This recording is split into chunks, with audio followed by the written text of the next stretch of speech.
All right, and we will go again for number 2 in 3, 2, 1. Dungeons and Dragons.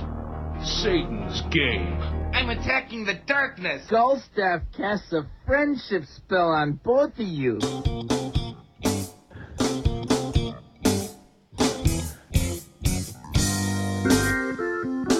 Hey everyone, it's Thursday, November 2nd. My name's Bobby Frankenberger, and you're listening to episode 29 of the Sixth World Podcast. The executive producer for today's episode is James O'Neill. Thank you for supporting the show, James, and as always, I'm joined by my co-host, Cassie Levitt. How's it going, Cassie? Did I do it right this time? You did it right this time, Bobby. Very good. I'm excellent. I'm very proud of you. For those listening at home, I messed up the whole intro. They couldn't hear anything. And if you want to get to experience fun times like that, then you got to show up live. The chat room loved it. But Cassie, did you like my? I did the same sort of bumpers for the last episode. My Dungeons. Did you ever listen to that whole Dead Alewives Dungeons and Dragons thing? No, none at all. No. Oh, it's really good. You should look it up. It's super, super good. Dungeons and Dragons. Satan's game. It's super good. Scott over there, I will introduce, and because I can tell that he remembers from his what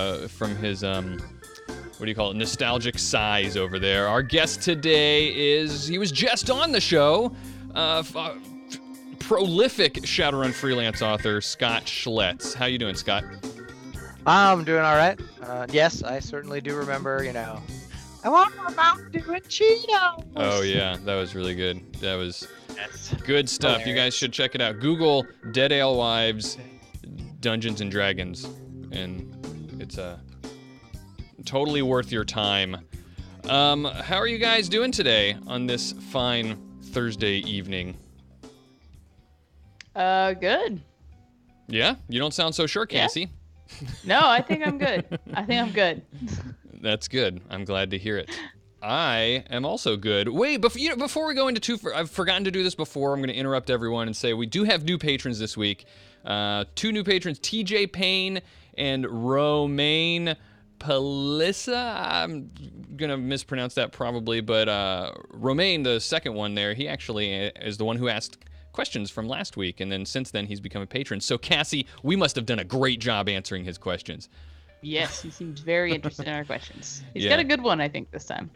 And we just hit the $100 milestone for our Patreon, so I'm excited about that. That means we get to try to experiment with taking a live call every once in a while and see how that works out. We're apprehensive but excited. I'm excited. We'll see how it goes. Did you guys enjoy your Halloween? I didn't really notice it was Halloween. I was sick. No. Aww. I had a blast on Halloween. I played Shadowrun. That's right. I put together an impromptu Shadowrun. Played Shadowrun. Was it Halloween themed? It was. Hannibal Lecter, Kevin, which is Elijah Wood, and Shia LaBeouf showed up again.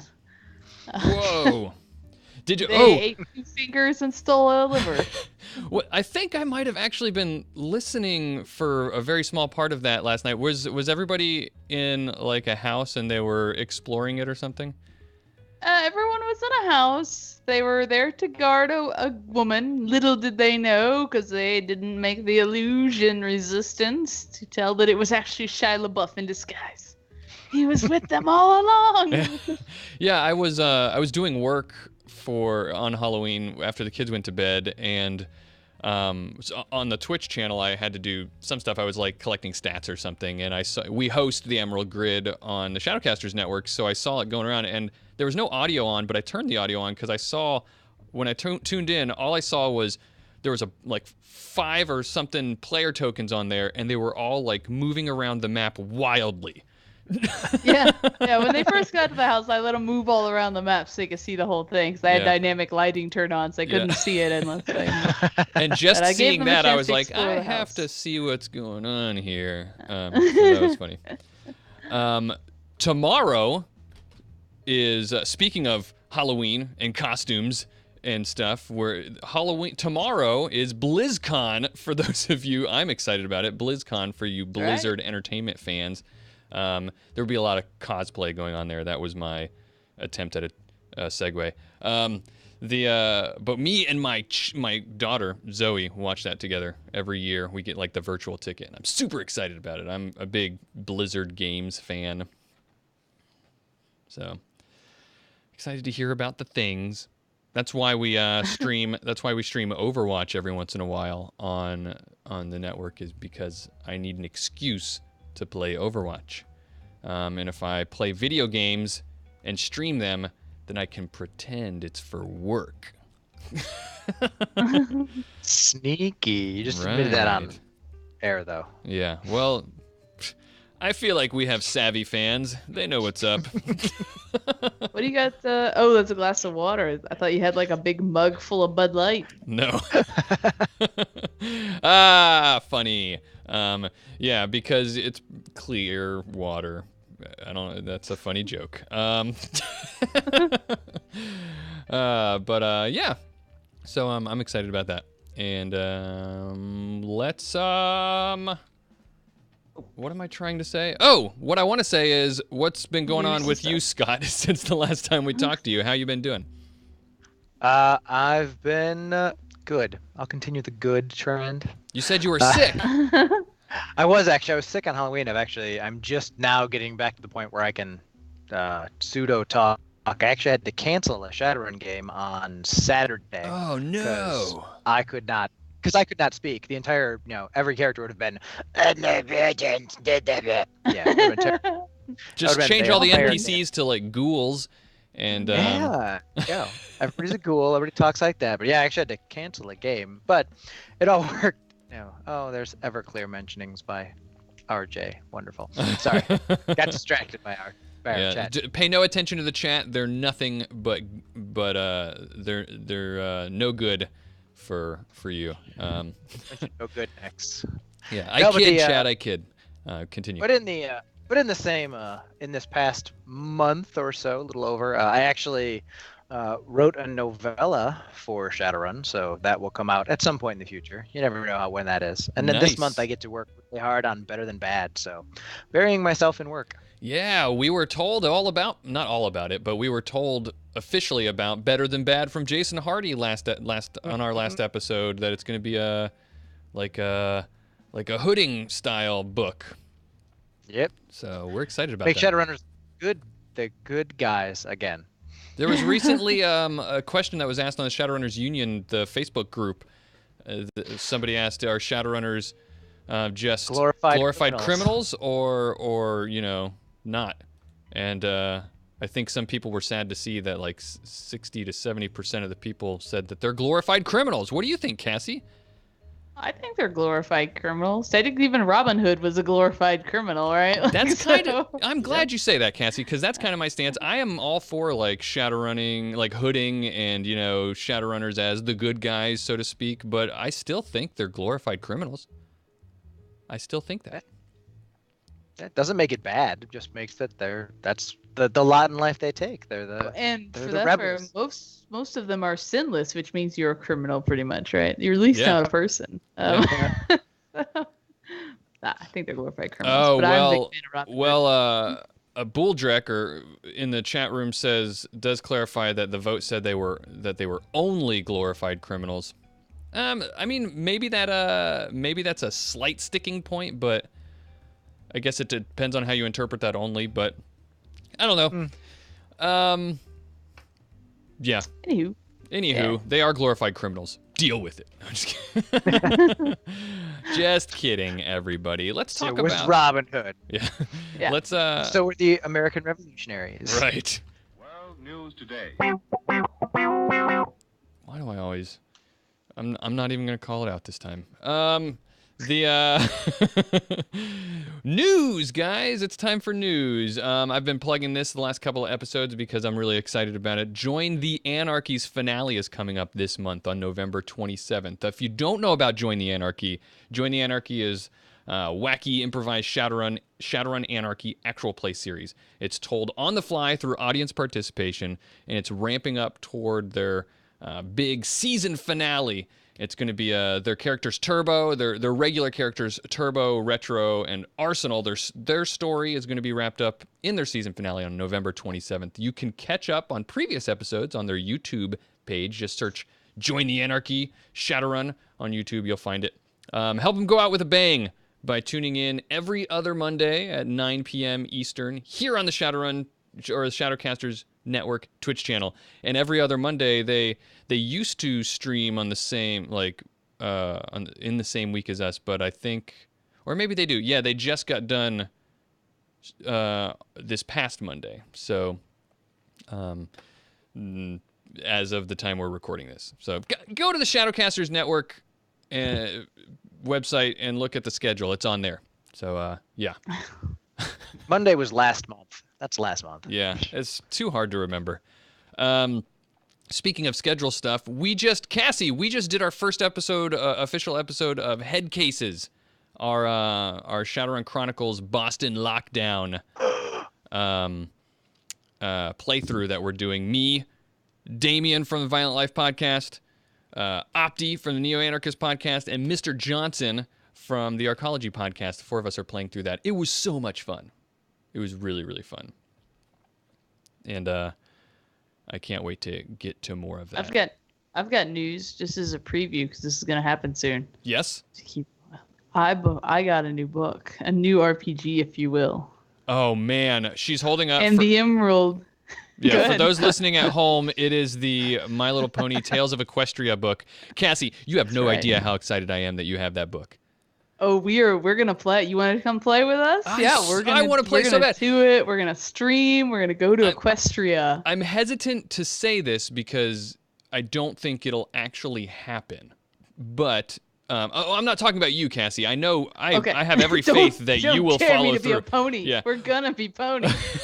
What I'm saying is there was talk among the Shadowcasters Network people that we would do a short mini series of that game, and I was immediately, once it was mentioned, said we are doing this, but I haven't heard any mention of it since. So I'm not sure. I don't know if that'll happen or not. But are you gonna be streaming it on the Emerald Grid? We'll be streaming it, absolutely. But we may be tweaking it a little. There might be a pony of pestilence, and we might be spreading chaos. And Space Marines might need to be sent to come deal with us. We'll see. We don't know what we're doing yet. It's going to be fun. Well, let me know. If I have time, I may be interested. So. All right. But that's awesome. I'm a big My Little Pony fan. So. Me too. Anyway. Sorry to derail I your actually news. no, it's okay. I'm in a derailing kind of mood. I actually took Zoe a couple weeks ago to see the movie. It was her first movie, and she loved it. So it was really fun. Any other news we've got? We've got the new November stream schedule up on the Shadowcasters Network website. If you're interested in that. If you're watching live, it's right below. It's been updated. So shadowcasters.network/schedule, and you'll find it there. Let's go on to this.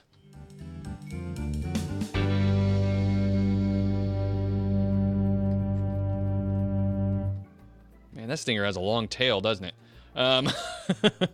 That's the point in the show where we do Q&A, question and answers, and we get questions from our listeners on our website, on Twitter, stuff like that. You can go to our website, sixthworldpodcast.com, and right there is a form you can fill out to send questions to us, and we'll answer them on the show. You can also send them to our email address, theshow@sixthworldpodcast.com. And if you want to tweet them to us, if it's a short one, you can tweet it at the number 6 World Podcast. And patrons, I was talking about Patreon earlier, patrons get first priority and the highest chance of getting their questions answered on the stream and on the show, so consider becoming a patron. First question, for example, is from Patreon patron TJ Payne, and he asks, let me pull this over to this screen right here. It's going to take some better eyes than I had over there. He says, hello there, chummers. I'd like to start off by saying that I love the show. I've been listening for about a month now, and I'm almost current on material. Episodes happen to be just about perfect length for my runs. I listen to all my podcasts on runs too, TJ. Anyway, he says that as the title, he says, the question, he's got two quick questions. First, I feel like the best way to get your hands on a new RPG system is to play with people better than you. Are there any places to join in runs with some people who can show me the ropes without my presence impeding on their experience? I've done 3 sessions with my buddies so far, and while they're having a great time, I'm still confused as drek with a good 99% of the game, all the way to double-checking dodge and soak rolls every fight, or just discovering we were doing initiative wrong and still probably are. And the last thing I want to do is to hop onto ShadowNet or RunnerHub and slow people down. The second question is unrelated, so let's answer the first question, the first part first. Yeah, my advice is I've never played on ShadowNet and I haven't played on RunnerHub in over a year and a half, but at least definitely RunnerHub used to always do games that were geared toward new players. So with those GMs, they usually were a little bit more patient, and they kind of went into it expecting to have to teach you some of those things. So I wouldn't be scared to jump into one of those. The other one you might do is Shadowhaven. Being a smaller community, they might be able to give you a little bit more try. But yeah, don't be scared to jump on those communities. Most of them they have a constant influx of new players, and they anticipate that. And sometimes they do games to focus on those people. So just go with it. Absolutely. It's I know a game like Shadowrun can easily be intimidating because it's really crunchy, and you don't want to. You feel like people are going to be like, oh god, what is this guy doing here? Doesn't even know how to roll initiative.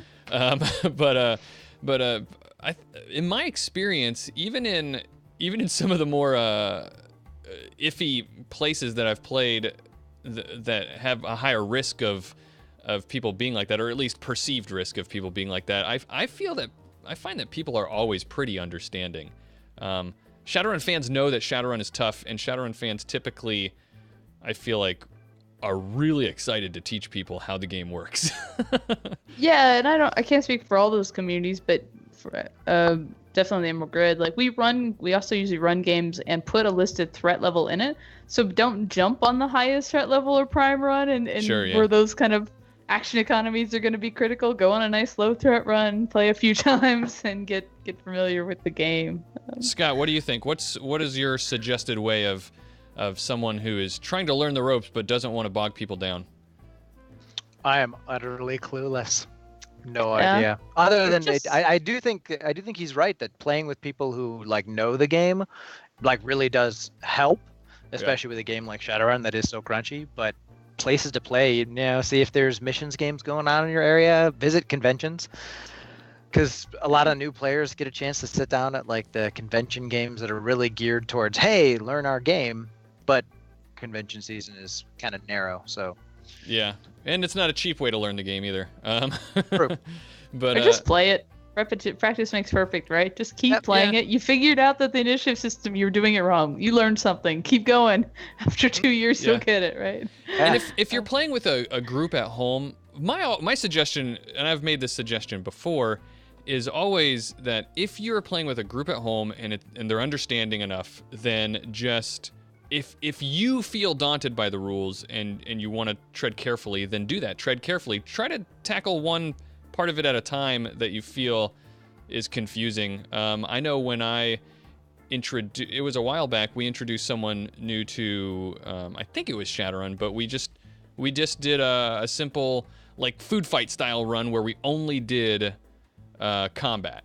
We didn't deal with magic and matrix stuff, and by the end, and we just did a lot of combat. And by the end of it, you feel pretty confident about the basics of combat. And then if after that you want to do magic, then you do that. If you want to do matrix, then you do that. And just try not to. If it's overwhelming, don't try to eat the whole banana at once. Take small bites. And you know what? There's actually this really awesome little snippet cartoon explanation series, I think, called Complex Action, that does a fantastic job of explaining various rules for you. Why, thank you, Scott. Yeah, there are lots of resources out there if you're looking for it. The Arcology podcast does a lot of 101 series stuff if you want to listen to them. Their episodes are titled, they're old, back in they're still 5th edition, but they're back in older episodes, so scroll through them and it'll be like Combat 101 or Matrix 101 or something like that. Those are good ways to jump in and get basics. And as Scott said, on YouTube, I have a YouTube channel called Complex Action, and the primary thing I do on there is GM screen videos. I call them GM screen videos, and they're just little simple illustrated fun little ways to explain some of the smaller individual chunks. They're like 2 to 5 minute videos. So, there's a video on grenades. There's a video on stuff. So they're designed to be more tiny, hard to find esoteric rules. So if you find yourself wondering how, addiction works, then check it out, like something little. The other part of his question was, do we know of a good place to purchase PDFs for the game? I think Drive-Thru-RPG is the best. I did include mine. I made a book list of all the source books over on the Emerald Grid. I posted that link in here if you got show notes. Mm-hmm. But yeah, I think most people just use Drive-Thru-RPG for those. That's what I use, Drive-Thru-RPG. I resort to. Yeah, I think they're like the standard. Everybody typically uses them. They're good.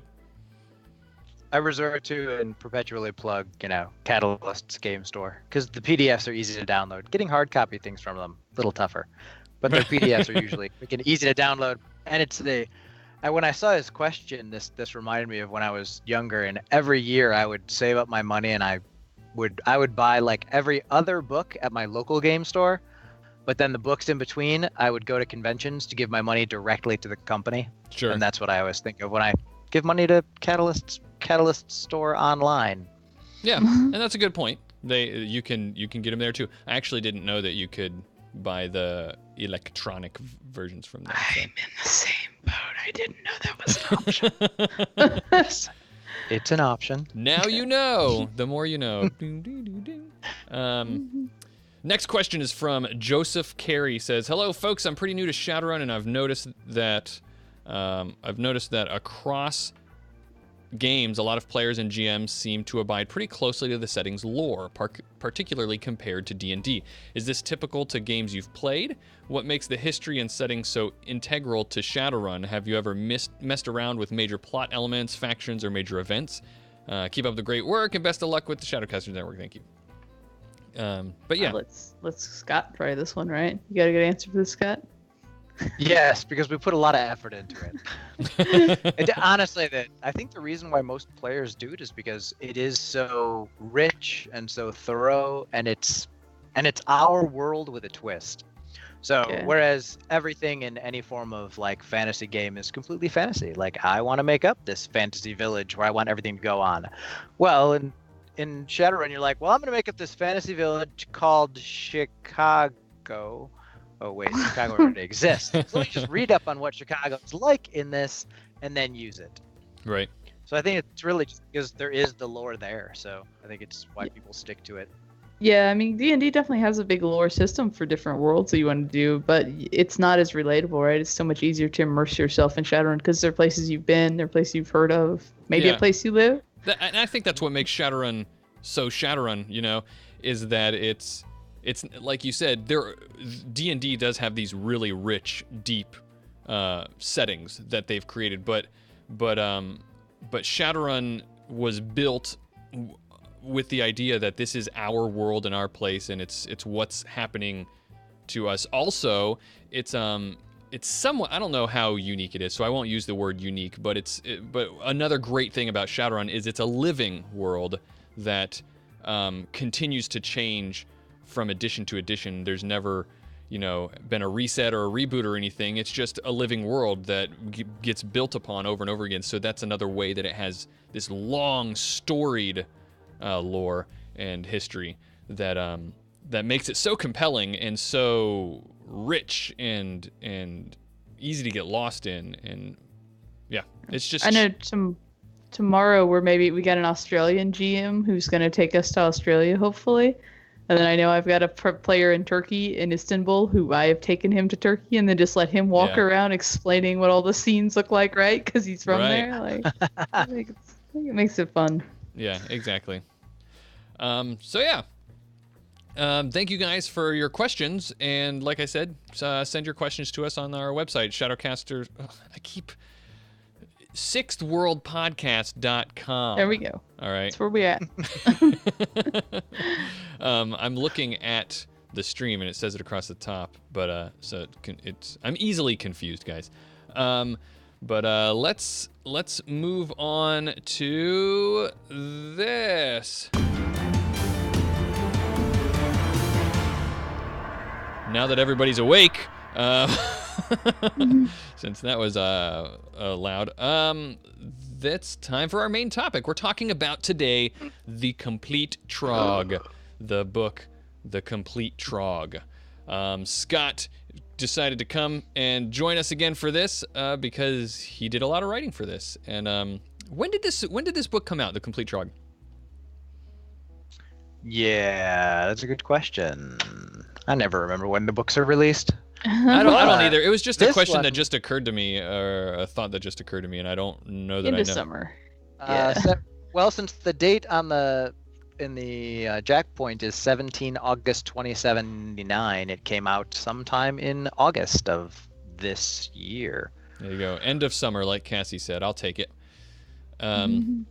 So yeah, and the book is all about trolls and orcs, and who they are, what they're like, and kind of fleshing them out in what their place is in the world, in the sixth world of Shadowrun. We're going to take a little bit of a slightly different approach than we take to some of our other books. We're actually going to work backwards. We don't often spend enough time talking about the different like crunchy stuff that a book. We usually end up doing that last, and so it gets glazed over. And Cassie had the idea. Let's start with that today, because there's not a ton to dig through in this one, so it should be and there's some interesting stuff. My PDF is acting slow.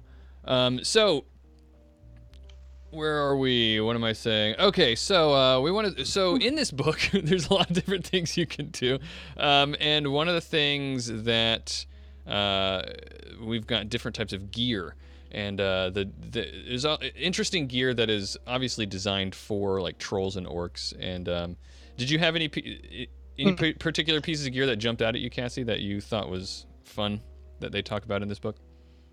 Not really, other than the chair, because when I was on the hub, we did this entire like run series where people ended up retired permanently over like stealing a chair that Evo was making that was more adjustable for metahumans and metasapiens. Oh, that's like exactly what this chair is.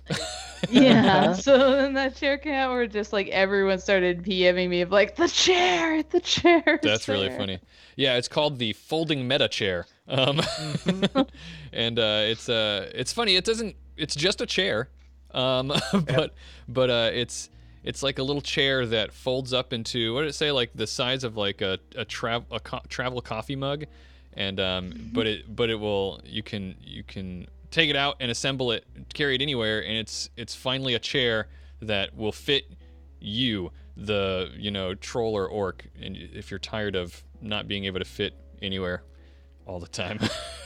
I did appreciate the horn compartment. I thought that was fun for trolls. My favorite thing with the gear stuff is they added the Anarchy kind of stats to it as well.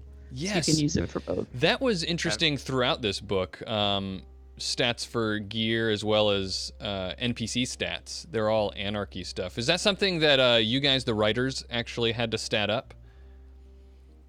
It's part of when they plan the books, and a lot of the newer books since Anarchy, it's been, make sure you put in the, what Anarchy would be for it, and if you don't know Anarchy very well, they just throw it to somebody who understands Anarchy better than you. Isn't there so the Anarchy book has a way to convert characters, do you guys just use the conversion that's in there to do that, or do you maybe you're one of the people that just hands it off to somebody else? I half hand it off. I can do the character creation, that's the and character conversion because of that. But most of the other stuff, I'm like, I don't want to mess up the power curve for Anarchy and like throw things in there that don't belong. Be like, oh no, I thought this should be like 4 amp. This is great, and totally mess up things for them. So. And you'll be that guy that everybody hates because of like, you know. Because I made, some random object that's just everybody has to have because it's, the best thing ever. Yeah. Like the osmium mace, which is the one that stuck out to me. Did you read about that, Cassie? The osmium mace? Yeah, no, it's good. It's real osmium apparent. I don't know if this is a real material. I should have looked it up. Osmium, I think it might be, but it's osmium is a real material. It's I didn't write this, but apparently osmium is super, super dense. It's like the densest metal or something, but it's really, really brittle. So the idea is that they took this material, osmium, that's really, really dense, and then surrounded it with something else that would keep it kind of safe, and then like threw it onto the end of a stick, and it's this big, giant osmium mace that is ridiculously high damage and basically can only be carried by a troll or orc or somebody with a really high strength. In fact, one of the interesting things about this mace is that it has different stats based on what your strength value is. For example, it says accuracy, like the accuracy on it is 4, but it says accuracy decreases to 3 if it's wielded by someone with a strength of 4 or lower, but it increases to 5 if it's wielded by someone with a strength of 7 or higher. If you're a big troll and you're holding this thing, it does something like 16 physical damage if you have a strength of like, I think 7. 12. If you have a strength of 7, then it's 7 plus 6, so it would be 13 physical damage it would do, which is pretty crazy for a mace, right?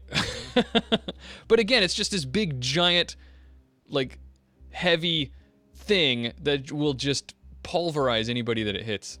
I almost wanted to make a troll fighter just for this mace. Oh, and definitely if you get it, Google that metal. It's exceptionally pretty. It's I like the idea of that now being on a mace. Well, I like that part. You can't see that part. That part. It's Yeah. wrapped in titanium. Yeah. No, it's It's gotta be osmium. visible. It's gotta be. Oh, it's a titanium shell. Yeah, but it does make your character look like something straight out of mythology, is what it says. Yeah, in the yeah. script. Deliver devastating blows that make you look like a character straight out of mythology. I just like the image in my head of this troll carrying this thing and just like, like just wading through like a whole group of security guards and just like hitting them one at a time and making them, or like groups of them at a time and just flinging them across the room. And Just sweeping through the entire mass of them. yeah, I've got to do it. Get ready. We're retiring Funky Town in the Emerald Grid, and I'm gonna make, I don't know Oz. what his name will be. Osmi. Yeah, Oz the Osmium Macer. Okay. Sneaky mace. I'm no good with names. What about you? What's your favorite piece of gear, Scott? Or your favorite item? I like that they brought the troll hammer back. The BMW motorcycle. I just thought it was a really cool. I liked the imagery of it. I don't remember which edition had the actual picture of it, but it was a good, big, meaty looking, troll motorcycle. And now to restat it and have it back around. Yeah, I didn't know anything about it from before, but it's just a big, beefy motorcycle designed to hold trolls and orcs, right? Yep. Good. And then they get the simple, like the folding matter chair, but the reinforced rope. They did a lot of like made things just to like, hey, your troll normally can't do these things, so here's the adjustments that you can. So I like those. And the antenna grill is just funny. I like the there are 2 pieces of clothing here too, obviously designed for your like orc or troll faces, who normally, like, don't trolls get a low cap on charisma? Yep. Yeah, it's pretty low. Yeah, so you've got like these pieces of clothing that give you a boost to etiquette tests and social tests and stuff like that. So helps with that. So I like it. Let's move on to what qualities? Any qualities jumped out at you, Cassie? I know one that I was interested in talking about because it's all the rage. Not really. I live my life just as is, but I do know a lot of my players were interested in taking the human lifespan. Yeah, so that's the one that I wanted to talk about is human lifespan, because I think it's a quality from 4th edition, right? I believe it was in there. So, so human lifespan is a quality that's gotten a lot of attention since this book was released. It's a 10 karma quality, positive quality, and what it does is it just makes it so that your orcs, who normally has a very short lifespan, if you take this quality, you have a normal human lifespan instead of a short orc lifespan, and it's a 10 karma quality. That's all it does, and it's gotten a lot of let's put it nicely. It's generated a lot of discussion as to whether or not this is the worth of a quality like this. I like it because we tried to come up with the decision on whether or not the aged quality could even be taken by an orc because they can't live that long. And so I like that this quality solves that problem. So do you have to so you have to take this quality and the aged one? Is that what you're saying? Isn't that more of a tax? I put those rules down there, but yeah, I'm gonna say yes. You have to. Now I don't have to make the decision. It's just yes, you have to take them both. I don't tend to. So the two sides of the argument is that it's way too expensive for something that does so little. It's just an RP style quality, which I love RP style qualities. Don't get me wrong. But I think one of the big arguments is that it's really expensive for 10 karma. This actually, when I started thinking about it more while I was looking at this book, raised a larger question with me, because you hear a lot of the back and forth that people give, the people who say, well, it's just, if you don't like it, you don't have to take it. It's just an option in there for people who would want to take it. And so stop your, complaining, because if you don't like it, just ignore it.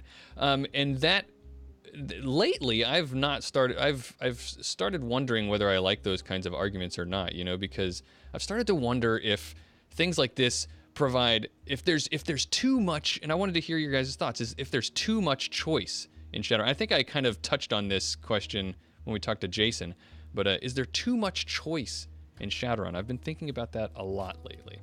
Yes, I don't think anyone would disagree with that. Right. So it makes me wonder, like, is that a good argument then, that this is there for people to choose, and if you don't like it, you don't have to take it? What do you think, Scott? I think I think everyone does agree. There is way too much choice. There's so many things to choose from, and you get such a limited, when you have 25 positive and 25 negative, you have a very narrow window to play inside, and 10 points is a lot of that. So I can understand the why 10 karma would be, and it is all RP, but it really, I think the value in this quality comes in the mentality that you can give your orc when their life is no longer so short. It changes, live fast, die young into, oh wait, I might actually live a full length life. And there is a lot of choice, but it's the way that, you flesh out your character and you kind of design them around, the qualities that you pick, positive and negative, and helps you role play if you are using them for that. If you're using them just for the points, that's okay. Right. I laugh because there's enough people who have played this game for 30-some years. Their orcs are now dead. Mm-hmm. Like, right? Sure, like, sure. If you were, so that's one of those things. Like, I have an orc, and I think when she was my first character, when I made her, she was like 25 or something like that. She's older for an orc. And she's now 2 years old, put her 27, which means if I'm still playing in another 10 years, she's going to be dead, right? Mhm. Like, Sure. Yep. if not for the stuff that happened on a different run. Do you think that do you think then, like, why not just make it not just make it cheaper? Do it. Ask your game master. Can I have that for 2 or for free and done? Like, I don't. Yeah, I think that is a good fix, you know. But it did. Yeah. It just made me think of that. You know, I'm always thinking about that. Is there too much choice question lately? But there's also another thing aside from qualities. They added a bunch of life modules. We won't go into a bunch of those because I think that basically the gist of all of the life modules is just in each of the different sections of, you know, parts of life. They just add different like or control specific like twists on things, you know, just to flesh out your I mean, life modules is all about just, you know, adding mechanics to fleshing out a character background. So they just add some you know, or control specific ones in there. So I liked them. They were good.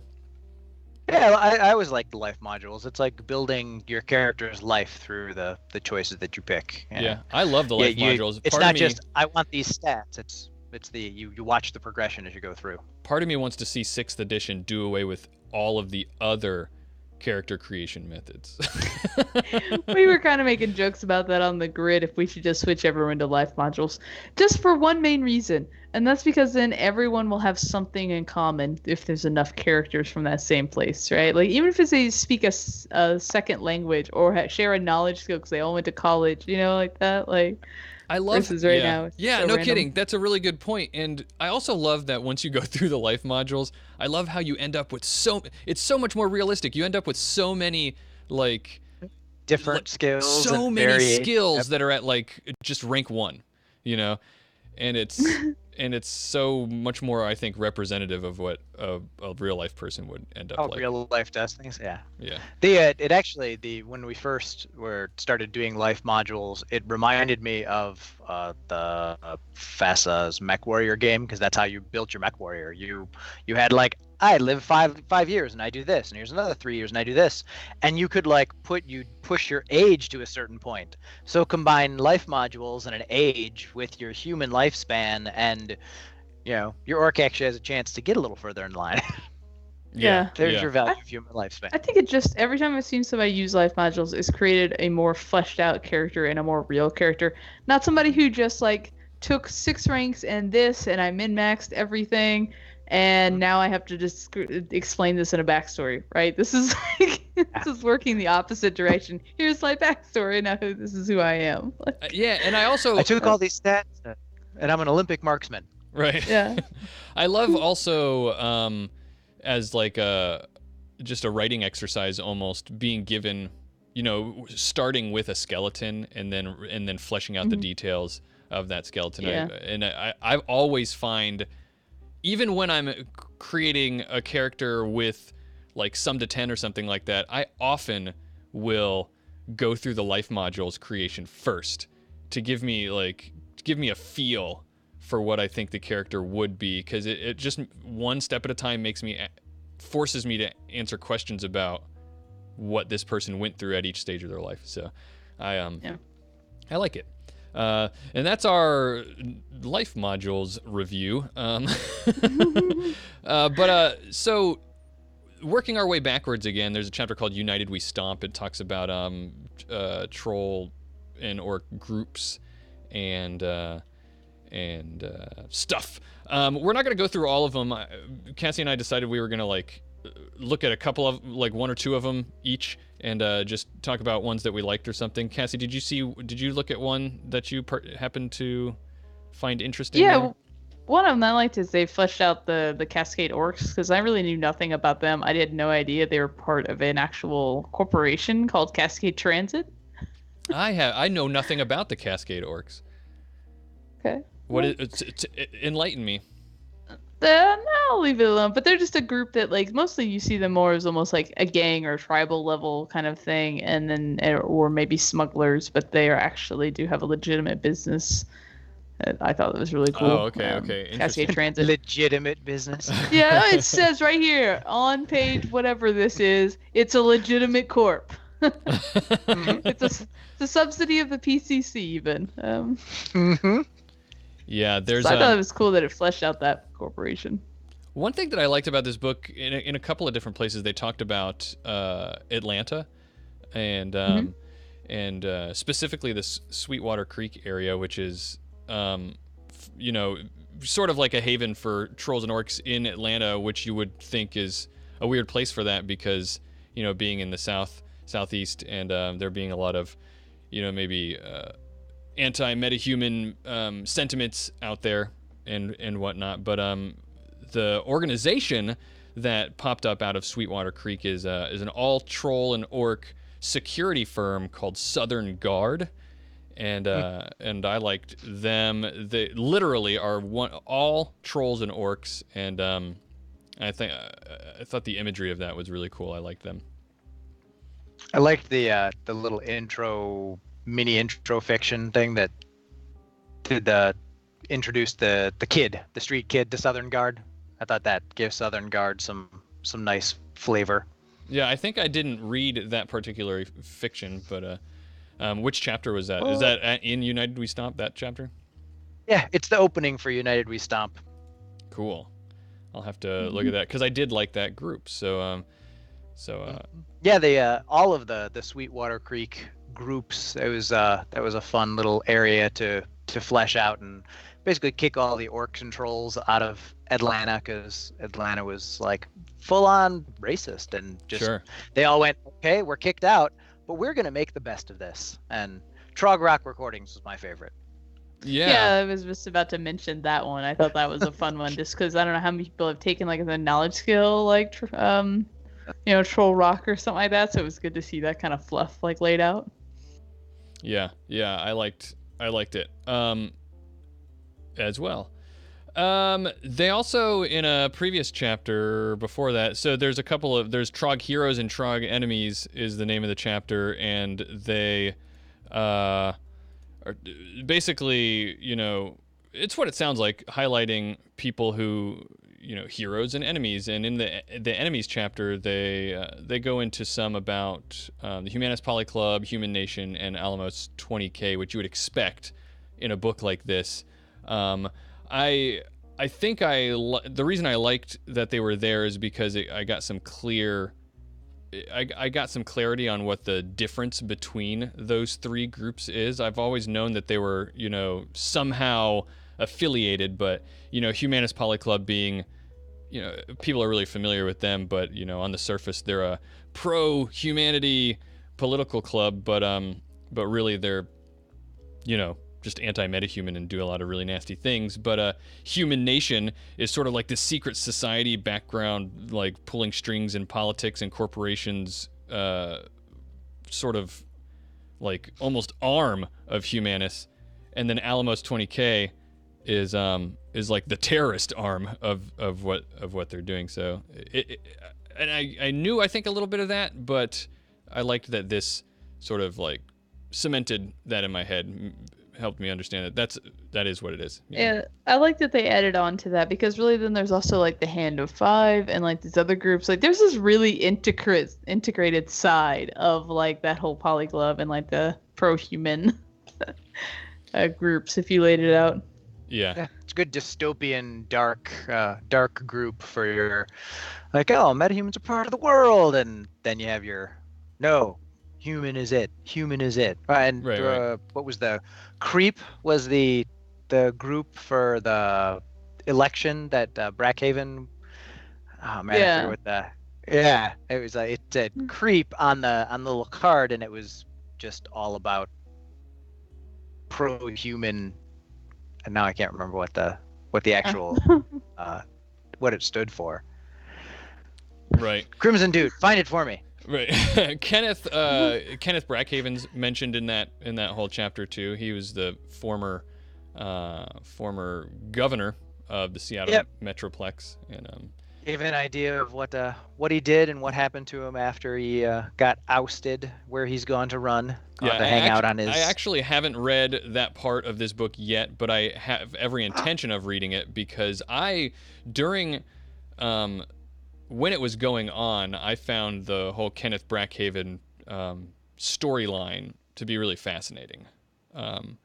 I thought it was really interesting. Maybe it's because it could be because it was the first time like I followed a thread of the Shadowrun meta plot and just kept following it, and didn't get distracted or scared because Shadowrun stuff lore is so difficult.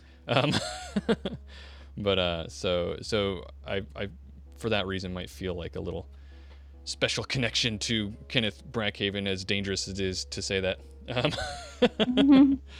He was a cool character. He was a cool bad guy that you appreciated that's another thing. I'm always nature of what he did. Yeah, I'm always talking about how Shadowrun needs more like singular figures that you can just point to and be like, that guy is the bad guy, and Kenneth Brackhaven did that, I think so. I think it's fair. Yeah.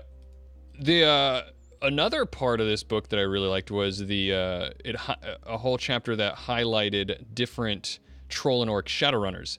A lot of them, I think most of them maybe, or at least a lot of them, jack pointers that you've heard of that maybe you didn't know much about.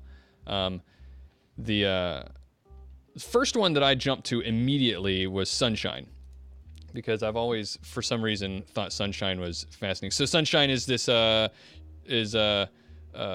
of like, I guess in a lot of ways like a freelance reporter, and but definitely operates in the shadows and has this what do you call it? A set of values that is more about like finding the truth behind these stories and then breaking it to the public, for that true like investigative journalism kind of ideal. And I did learn, and I think this came up in some stream that I did, I always for some reason thought that Sunshine was female, but it was confirmed in this chapter. It was confirmed in this chapter that that Sunshine is a he. He referred to himself as a he. So, yeah. So I liked Sunshine. Sunshine was neat. Cassie, you looked at Butch, right? Clockwork was my favorite. Ooh. Well, Butch, I like Butch too, but Clockwork was my favorite to see. I did not know Clockwork was a hobgoblin. Or maybe I did know that, but it was great to see him stat it out and put to paper. That was like the only thing I knew. That is like the only thing I know about Clockwork, is that he's a hobgoblin and that everybody hates him. I feel like in retrospect, somebody might have mentioned it because he's vindictive or whatever. So I may have known he was a hobgoblin, but I always thought it was really cool to see him actually stat it out. I think that was my favorite part of this whole section, is they weren't scared to stat out the runners. And I like having those stats on hand, even if I never use them. Yeah, a lot of people don't like having the stats, but I think you've explained before why you like having it, because it gives flavor to the person. You can look at it and get a feel for stuff. I like that, and I do pull them out and use them, which sure. I like having it then on hand, that I don't have to. I don't know. I find it intimidating. I would rather take somebody's current stat block that somebody has made and update it or make it better than being intimidated at the white sheet of like, I don't know who this person's skills really are. I don't know how good they're at their job. Right. Like, just have to make it up. So. Right. Fair enough. Why does everybody hate Clockwork so much? Because he hates technomancers and he's a dick. and he's one of the few runners on Jackpoint who is quite well known for being right on that border of having no problem selling other people out. Yeah, that's his little personal beef with Slammo and Netcat is kind of what got everyone hating Clockwork. He's a cool character, but he's cool. I know that Mr. Johnson's recently been using Clockwork as a character in his actual play, so he must like him. Some of them, it's they have the very kind of typical skills you got, but I like the ones that had personality. Like Bull has 6 ranks of comic book knowledge. Yeah, right. That was one that I definitely. The real Bull has that. Yeah, right. I figured that was a little bit off the real Bull, but yeah, we definitely. It's not a GI Joe. Yeah, I definitely read up on Bull, but William Bull McAllister is the name. And yes, we have Bull the Orc Decker in the chat room right now. So say hi, Bull. It was cool. Oh, Bull just reminded, yes, he threatened. That's why no one likes Clockwork, because he actually threatened Netcats and Slamo's kid. Oh. And that was a little bit too far. Sure. Oh, like a legit threat. Yeah. Wow. That's not cool, Clockwork. Bull has the is allegedly I'll say allegedly the the what is he always called, the best orc decker you've never seen, or that was what he used to be called. So it was neat to see his story, because he's like, a character that gets mentioned all the time. He's a mod for Jackpoint now, so he's in there all the time in all the books, talking and being, the old man of the group, and the wet towel to Slamo's jokesteriness. And it was neat I didn't know a lot about his background, but I realized that I knew more than I thought, because he was involved in the whole what was that serial killer called? I blanked on it all of a sudden. The Mayan Cutter. Mayan Cutter. Mm-hmm. Yeah, and that he was involved in that whole Mayan Cutter storyline. And I think, because I did play through some of those adventures, and I think I didn't realize who Bull or who Bull was at the time, I think is what I'm saying. And I think that's why I appreciate these, because I've been using a lot more of those named runners in my game, so that then when my players read one of these books, they'll read the Jack Pointer and be like, hey, is it that guy, or that person? So, and I know that there's not likely we'll ever get another Street Legend book, so I really appreciate that this chapter could be thrown into a book, and we get to look at who these people are and what they do, some better ideas of their connections. Yeah, no kidding. I mean, this is one of the things that I kept thinking as I read through this book is we're always being told, and we are even told by Jason in the last episode, that these types of books that we're reading right now don't sell. I kept wondering how this, even got published for that reason alone, But it's good. It's good. You got to get your story and your fluff wherever you can. But there's definitely a crunch in here. This section is good because, again, it kind of made me realize that there are a lot of, I would have struggled to name orcs and trolls in the lore before I read through this, but there's a lot of names you already know that are orcs and trolls, like Clockwork, like Bull, Beaker, Snopes, Butch, Sounder, names that you see all the time in the Jackpoint stuff. So I actually like Snopes a lot because I am in real life skeptical enthusiast, like scientific skeptic, and I like Snopes because Snopes is a skeptic.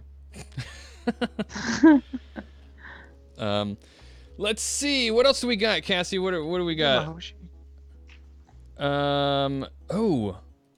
Some of the I read it. So there's a whole chapter on working for different corporations, and we've all heard that the Japanicorps are not nice to metahumans, and they kind of spelled it out in this book. What exactly is the feeling that MCT, Renraku, Shiawase have on that? Did you, Scott, how would you describe the difference between MCT, Renraku, and Shiawase's varied approaches to their racism? How they use it, at what level their racism is more about them being better, or what improves their bottom line. Sure. The more traditional ones, where the traditional Japanese, where they put them off on Yomi Island, and it was like, you're all Oni and you're monsters, and we separate from you. But then you get the other side of it. We're like, well, but you're really big. You'd make a great security guard, or you could pick up stuff for us really well. We could use your physical labor, and it just fed into the entire like Japanicore, kind of racism that's there, and each one kind of is given their own different feel because, well, to make them all just be the same would be silly. Sure. I'll steal it from Bobby, but Renraku has the best one, and I think it's because it's a first-person point of view, basically. I right? loved the Renraku write-up. It was amazing. Yeah. Yeah, it's all.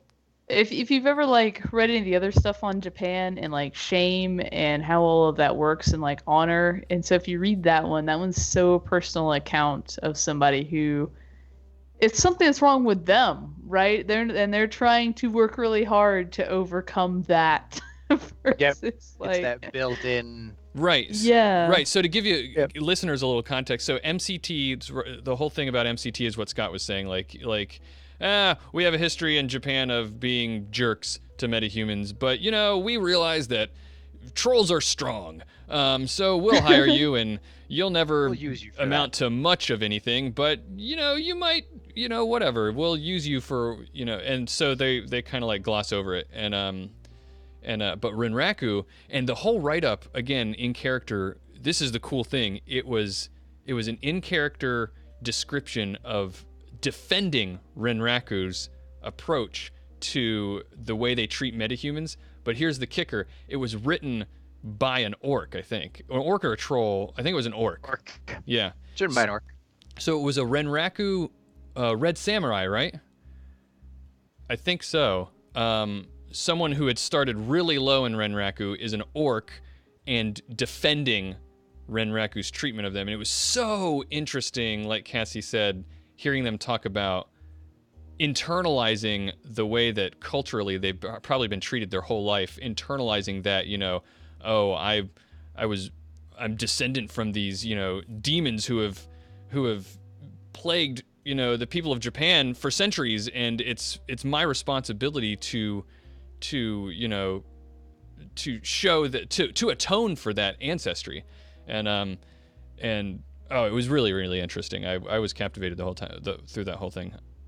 Yeah, it was all about earning their place and not and they internalized that earning of their position, not just, and it wasn't just because it was because they're a citizen of Renraku, and everyone at Renraku earns their place. And yeah, that was fun and a little sad to write because Did you write that? You Scott? have to I did. Yeah, well done. I will applaud you. It was really it really gave me a feeling for what it must be like to be, a metahuman, not just in Renraku, but maybe in Japan too, and also kind of in a strange way gave me a better understanding of how of the cultural view of face and ancestry and stuff like that.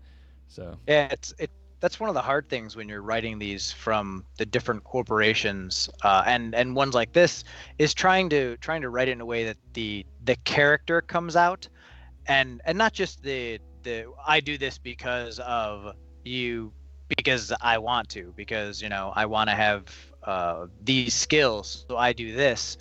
You actually get like the internalized, the way real people are. They real people internalize all the things that hit them in life, and that develops who they are. And you try and give orcs and trolls, you spend enough time being told you're a big dumb monster, right? You kind of eventually take on the big dumb monster, right?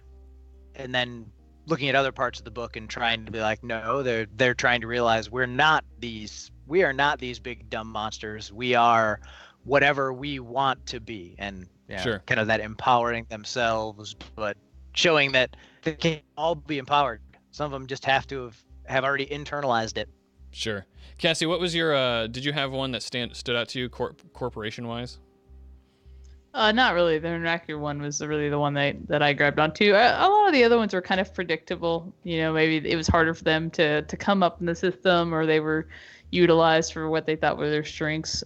Sure. Obviously, Evo and Horizon having a whole different look on things, or at least trying to. But the Anarchy one was really, really, really stood out for me. I didn't read the whole section of this one, but I appreciated that the subheading for NeoNet was titled NeoNet, and then in parentheses, haha. Almost saying, like, why are we even writing this? It's not going to be important soon. Yep, it's that continued decline of NeoNet. Yeah, I thought that was funny. It was entertaining to me. The last thing I guess we could talk about is the different places that were highlighted in this book, like different places around the world. Do you were there any that stood out to you that you thought were interesting in living that stood out for me? Yeah. They did talk about this in Siberia, the shifter territory. Essentially, the shifters being weird enough they don't really care if you're an Orc Patrol. Right. Shifter country there. They have enough oddities there. It stood out, and then the bigger one was. I'm gonna say it wasn't really related to the Orca trolls that I found this super interesting. I just got really excited because it made mention of one of the people who actually claimed one of the things out of Big D's will, right? Oh, yeah, you put that in the notes, Sir. Yeah, something. Sir Archibald Wimship managed to claim a Cayman Island as well as like 40 million new yen for succeeding at a project to. What do you do? Translate? I mean, thinks everybody could talk with each other, like a translation software. Was that what it was? Because I quickly go back and look it up exactly what. I was just excited he won. I obviously didn't pay attention to what it was he did. I'm curious as to what it is. I'll talk about the Black Forest Troll Republic while you look that up. Interspecies communication. Interspecies communication. Thank you. Yeah, that was what it was. And then it goes on to a whole big thing of what he did with the island and the fallout from it. And as happens, the Megacorp stole his invention. But I just really thought it was really cool to see those little updates of things coming out from Uncle Dan's will still. Yeah, never. They stole his, but the Orcs got an island. Yeah, but the Orcs got an island. Yeah, you writers are going to be mining that Dunkelzon's will for forever. Yeah. Oh, it's so much fun. Yeah. But the hard part is when you look at one, you're like, wait, did anybody ever do this one yet? Yeah, I feel like you need a universal list. You start checking them off, right? Yeah. This one's Scott, and this one's good. I thought the very first section in the whole like living section was different places was the Black Forest Troll Republic, which I definitely jumped to right away because I've always heard about it but didn't know anything about it. So it was interesting that it talked about the history of stuff that went down in Germany over there, and how the Black Forest Troll Republic formed, and how it is turned into sort of like almost like a, what would you call it, like it was built almost like an old kingdom, and well, it originally started as a kingdom. It originally started with an actual king. Yeah. What was his name? King Berthold or something like that. Berthold, yeah. Yeah, and it ended up it's like a sort of like attempting to be a democracy now, I think, but it was interesting to see that talked about more and brought up to date, the Black Forest Troll. Another one worth mentioning is, I didn't know this, the King of Spain is a troll. Yes, yeah, I saw that. Yeah. Through kind of by accident, but yeah, I did. Definitely wasn't intentional when he first was born. Oh, so he was a late bloomer, so to speak.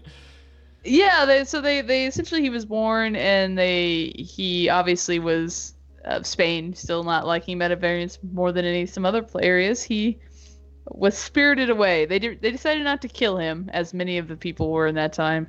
The royal family had said, like, hid him away with tutors and stuff, and sent him in Switzerland, and then the UCAS hid him away, and they had a legitimate heir, and through circumstance, he eventually took the throne. He came back. He was like, "This is my throne." get out of here.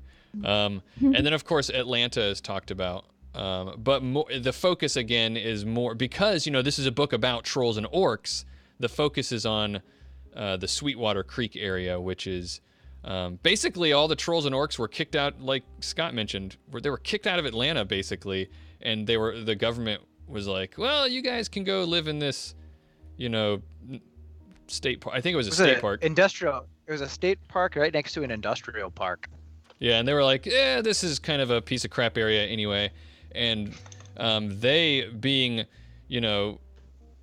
I guess headstrong as they are, they were like, no, we're going to make something out of this. And they turned it into what, by all accounts, is considered by trolls and orcs, like nationwide and worldwide, to be kind of like a utopia for trolls and orcs. So, everybody loves it there.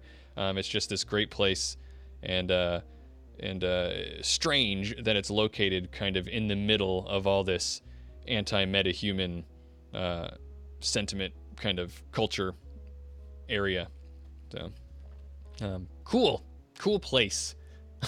Yeah, they definitely laid the groundwork too. If you're interested in going to Norway and just being a troll Viking, that's a thing. It's a home for you. Awesome. Yep. Won't give too much detail on it, but it's there. Yeah, troll Vikings. Will be a giant troll Viking. Yeah. Oh, there we go. Crimson Dude had it. The conflict over the Spanish throne was a plot from Shadows of Europe back in old 2064. Oh, nice. Cool. Nice. Check that out. So yeah, that was the book. I mean, in 40 minutes. It's got a lot about trolls and orcs, as you would hopefully expect from the back cover description. Yeah, I would say if you're not super into it, pick it up for the runners. I love the runners and being in there. Or if you're an Anarchy fan and you want more content, it's another good one to grab for that. Because I think the runners are all statted out with Anarchy stats as well, and then the gear and qualities have some stats in there. So it's a good start on getting us extra Anarchy stuff. Yeah, absolutely. Which we found out last time. We're gonna get more Anarchy stuff. I'm excited about that. And we skipped the Orzet section, so we can all try. Oh man, you're right. Orzet. There's a whole section on how to pronounce, and even a whole glossary of Orzet, which I guess would be the human pronunciation would be Orzet, but like I guess if you had the proper anatomy, you'd have to be like Orzet. Yeah, because there's that apostrophe is like a glottal stop, so you're like Orzet. Yeah. I love imagine it sounding like Klingon. So. I don't know if you read that part, Cassie, but I love that they described that the apostrophes in words are the best analogy to pronunciation is a glottal stop, but the proper pronunciation is not possible unless you have orc or troll physiology, and it specifically said in there that many people make themselves vomit trying to pronounce it properly. I appreciate that was clarified, because that became a topic conversation with so many random people who took Orzet, and then people being like, you can't speak it if you don't have the tusks and stuff. Like you might understand it, but you can't speak it. Like, well, the funny thing is it has that nothing. was laid to rest. Yeah, funny thing is it has nothing to do with the tusks. It's apparently somewhere deep in the larynx. So it actually had some really, like, you could talk to people, and like it was well thought out. And I'm no linguist, so I couldn't dive in and see how consistent it was, but I read through it and tried pronouncing stuff, and it was fun. Yeah, I did really like the useful phrases. I don't even know if I can begin to speak them, but I appreciate they're there. Where are they? What page are they on? I'm gonna try. No. Oh, they're on page 121. 121? Yeah, there's the pronunciation guide with the glossary, and then there's actual useful phrases. Here we go. I'll do this first. Ready? I'll do this.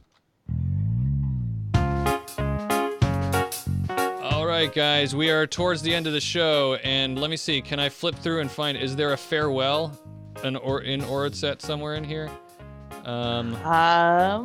Cheers. Cheers. There's Please call Dockwagon. Geek the Mage. Nope. No farewell. There you go. It's I'll say. Oh, there's goodbye. It's Dookie. Dookie. Yes. Oh, is it over here in the words? Yeah. Select words. It's Dookie Curette. Oh no, I guess the C would be Shuret. C it's is a SH. Yeah, so it's Dookie Shuret. There you go. So everybody, Dookie Shuret, we're done with our episode on the Complete Trog, the Troll and Orc source book. That like I said, I was glad to see that maybe it's not totally a lost cause that we're gonna get some of these like really fluff type books that, you know, I guess the key is just right at the end there, throw in something like an osmium mace and a motorcycle, and then we can get it. Troll riding the troll hammer with his osmium mace, right? Yes, absolutely. Riding the troll hammer with your troll hammer. That was an easy one, an easy joke. Sorry, I picked the low-hanging fruit. Well, before we go, Scott, you got anything you'd like everybody to hear about and to plug? No, not really. Not a big plugger, you know. Stuck on my Patreon going. Except, stuff. Yeah, you've got your Patreon. Tell everybody about that. Where do they go to find that? It's my name, Scott Scheltz. I'm on Patreon. Write some stuff for Shadowrun. Should be throwing some more stuff up soon. I just got stuck writing a book. Yeah.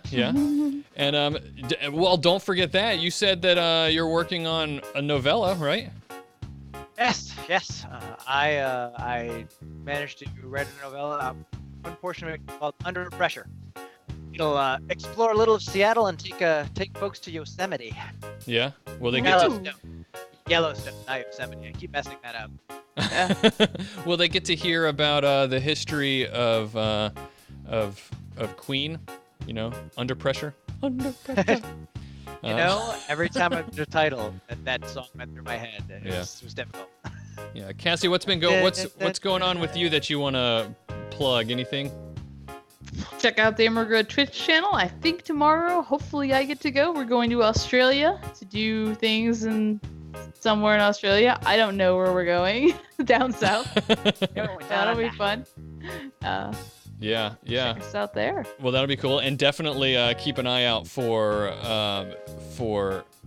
My Little Pony, something Equestria thing. If you want something to watch now, you can go check out the run we did on just Tuesday for Halloween of Shia LaBeouf. Yes. Watch a Shy Surprise. I love it.